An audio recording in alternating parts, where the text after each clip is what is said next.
Welcome to Education News, where you can catch the latest and greatest about our world's most historic people. We air every Tuesday at 5 p.m. On today's show, we are going to interview three historically famous people.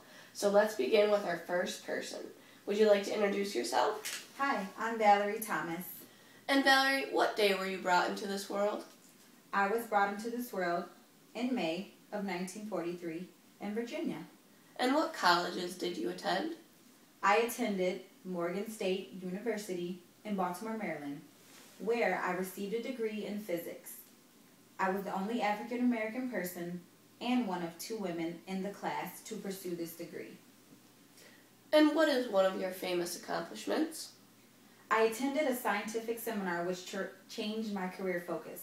I later received a patent in 1980 for inventing the illusion transmitter. And I know the viewers are all wondering, is there anything else you would like to tell us about yourself that we don't already know? Yes, there's a lot of things a lot of people don't know about me. I actually worked for NASA as a mathematical data analyst. I later retired there in 1995. I have received numerous awards, such as the Goddard Space Flight Award of Merit and the NASA Equal Opportunity Medal. As I was growing up as a young girl, I attended actually an all-girls school. I was the top of my class. Even though this school, it didn't prepare me to want to major in math and science, I later figured out that's what I wanted to do. As I was growing up, my father had a lot of electronics, and I would play with them. And these included radios, TVs, cameras, and this helped lead to my love for math, science, and technology. Thank you so much for joining us today. Welcome back to Education News. Who do I have the honor of interviewing today? You have myself, which I was brought back to be interviewed. I'm Carter G. Woodson. Carter G. Woodson, what day were you brought into this world? I was born on December 19th of 1875 in New Canton, Virginia. I was one of the 9 children to my parents, Elijah and James Woodson. What colleges did you attend when you were growing up? Actually, I went to college at an early age. I was 17, and first I went to Beera College, where I did my understudies. And while I was there, I actually worked for the U.S. government. After I had finished my job there and received my degree, I then went to the University of Chicago, where I extended my bachelor's degree, and I also earned my master's. That, to me, though, was not enough, so I had to turn around and visit Harvard, where I received my doctorate, and I finally ended my schooling in 1912. Very good. So how was it going to school at 17?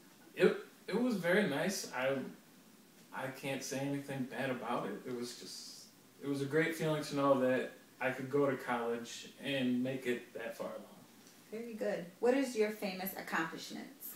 Well, actually, one of the greatest things people will know me about is when you look back, I am the founding father of Black History Month.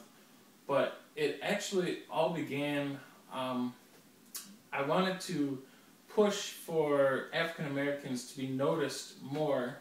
And I began going to schools where I would encourage teachers to introduce African Americans and some of the most historical figures. In 1937, I created the Negro History Bulletin, which I distributed to schools.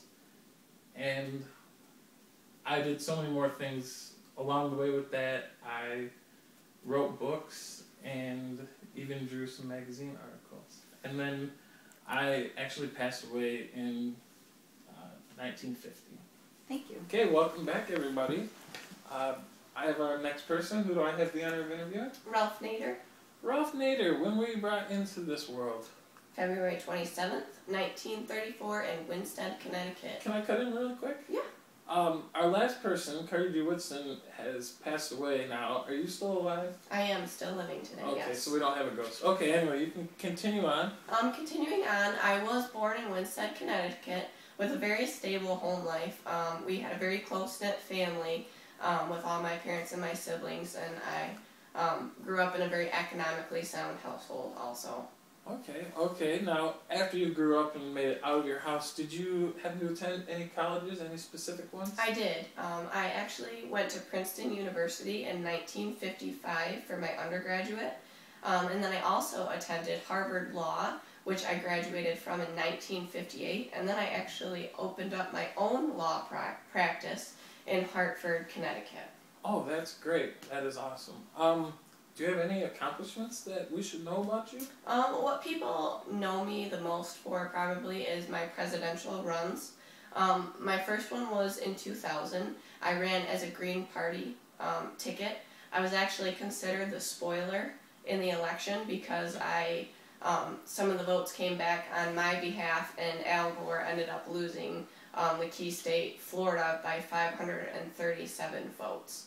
Also, in 2004, I ran again as an independent candidate, and of course lost. And in 2008, I also ran as a third-party ticket candidate. Well, I do want to say congratulations on trying 3 times and being a failure.